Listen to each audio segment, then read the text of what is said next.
Hello, my name's Darren Bugg and today I'm reviewing the Manchester Piccadilly Travelodge.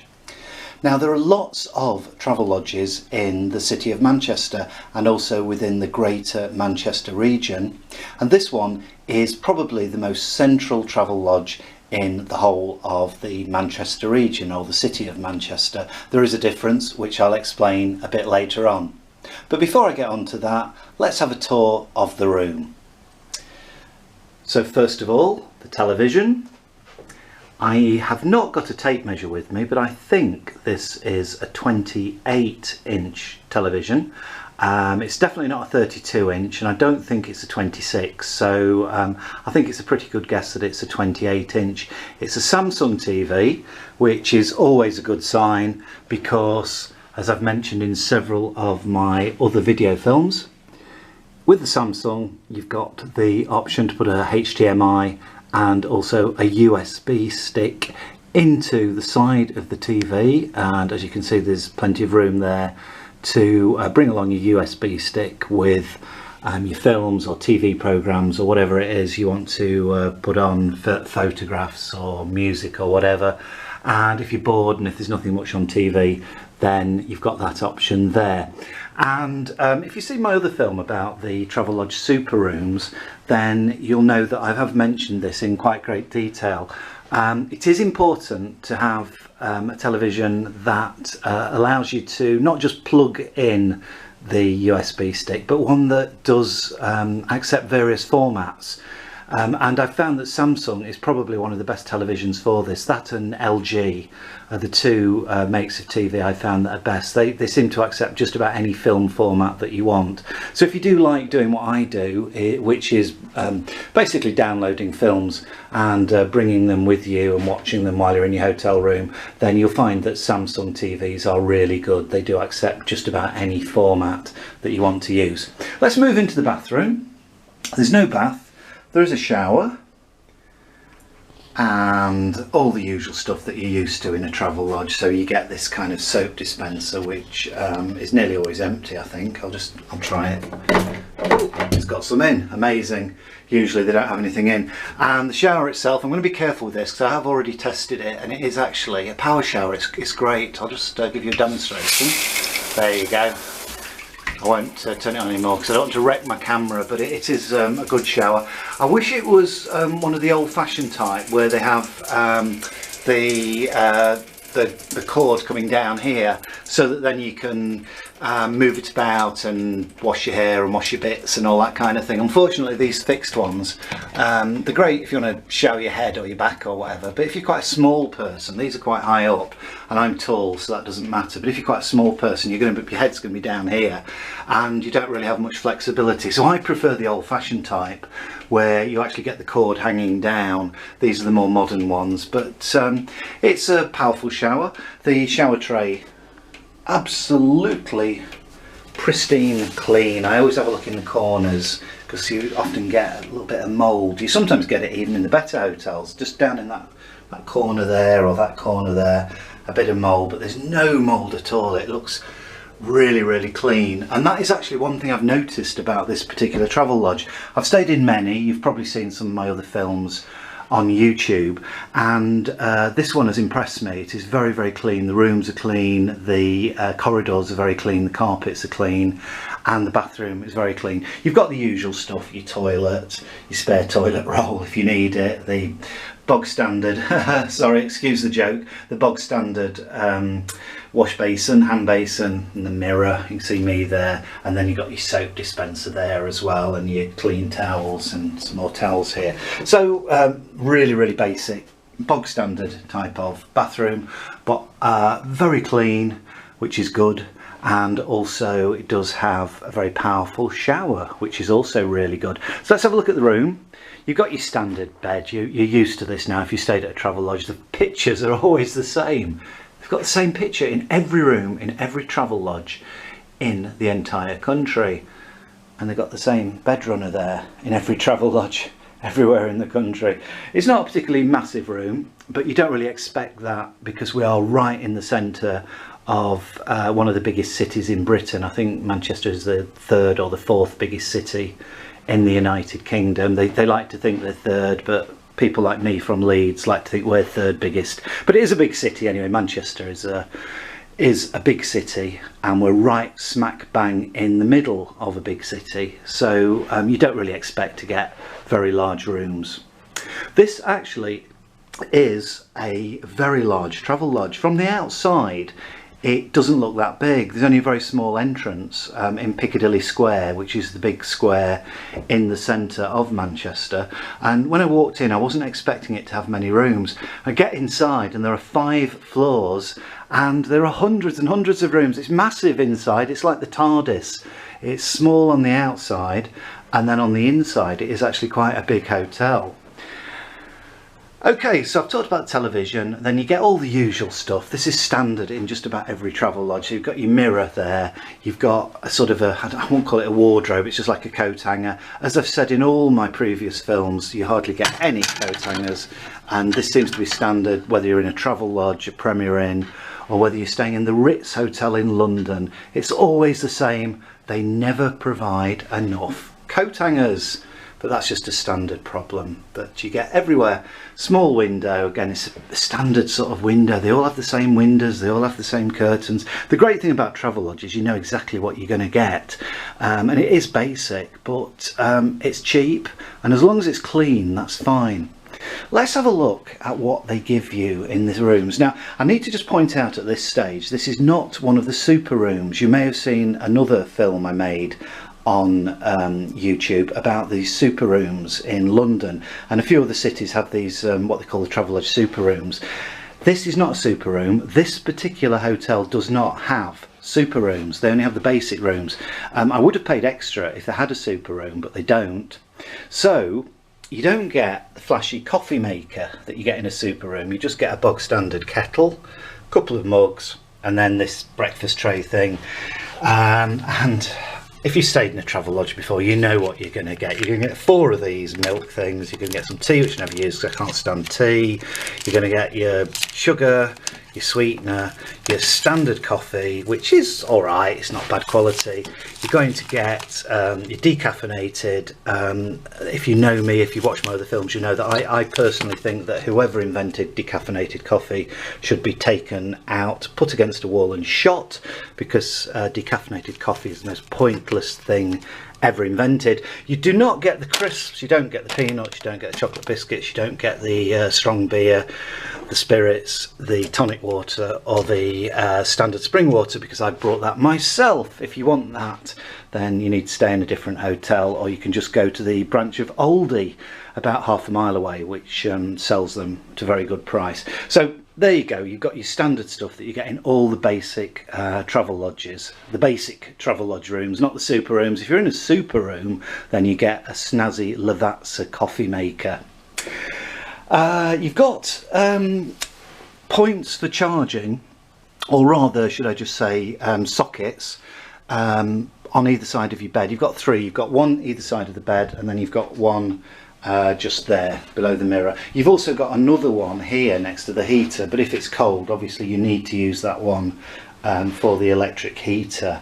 Although today is a very, very, very hot day, one of the hottest days of the year. And I should point out there's no air conditioning. In the super rooms, the Travelodge super rooms, they have air conditioning. In the basic rooms, they have one of these. They have a fan, which is okay. It's not as good as air conditioning, but it's better than nothing, and it works, and they're provided on hot days in the basic Travelodge rooms. So I'd rather have air conditioning, but they don't have air conditioning in any basic Travelodge room. They only have them in the super rooms that you have to pay extra for. Also, they don't have hair dryers. Now, if you are staying in a super room, a Travelodge super room, then you will get a hairdryer provided as standard. If you're staying in a basic Travelodge room, then they don't provide a hairdryer, but they give you them free of charge at the counter. So all you have to do is go to the reception, and the receptionist, if they've got any left, will give you one. So first thing I do when I arrive at Travelodge, if I haven't got my own hairdryer, and if I'm not staying in a super room, then first thing I say, I check in and say, can I have a hairdryer please, before they all get used up, because once they all get taken, then unfortunately you don't get one. So that's a little trick. If you need a hairdryer, ask for it. I always need a hairdryer. I always ask for it as soon as I arrive. If you're in a super room, you don't have to, because they're provided as standard anyway. Okay, so you've got your fan, you've got your hairdryer if you ask for it, obviously the TV remote control, and the kettle, no coffee maker, and then the usual furniture. So you've got a little kind of bucket seat. It's okay, it's not as good as the super room, but it's all right. You don't have a comfy chair to sit in like you do in a super room, and you get your desk lamp to do a bit of work if you want to get your laptop out and do some work. You don't have the USB charging points. You do get them in super rooms. They're completely pointless because you're going to have your wire anyway. So this is something I just do not understand. If you stay in a super room, you pay extra, and right here they have a little USB point, but it's pointless. Another little joke there. It's pointless because you still need the wire to plug into it. So the only difference, if you're not staying in a super room, is you need to bring your little charger, which everybody has anyway. So when people stay in Travelodge super rooms and say, oh, we've got these USB charging points, I say, well, they're pointless because you're still going to have to take your wire with you anyway to plug your phone or your MP3 player or whatever, your iPod in. So you don't get the USB charging points, but the point I'm making is that you don't really need them anyway. So that is the room. What about the actual location? Well, it's a bit confusing that this is called the Manchester Piccadilly Travelodge, because it's actually the most central Travelodge in the whole of Manchester. And there is another Travelodge which has been in Manchester a lot longer, called Manchester Central, which, this is going to really confuse you, is not in Manchester. It's actually in Salford. It's just over the river. And if you know the Manchester area, then you'll know that there is the city of Manchester, which is a city in the middle. And then you've got several other cities that join on. So you've got Oldham, you've got Salford, you've got Tameside, you've got Rochdale, you've got Bolton. I won't go through them all, but there's lots and lots of little towns and cities that all join together, and collectively they're known as Greater Manchester. So when people say Manchester is the third biggest city in the UK, what they actually mean is Greater Manchester is the third biggest. If you just talk about Manchester the city in the middle, then it's actually fourth, and Leeds is number 3. That's why people get confused about what is the third biggest city in Britain. So Manchester Central Travelodge is actually not in Manchester, it's in Salford, but it's right next to the Manchester border. This is Manchester Piccadilly Travelodge, but really, if it was given the correct name, this would be called Manchester Central, because this is by far the most central Travelodge in Manchester. And one thing I would say about it is it's what you'd call a double-edged sword, because on the one hand it's in a fantastic location. It's really close to the main shopping centre, the Arndale Centre. It's about 10-minute walk from Manchester Arena.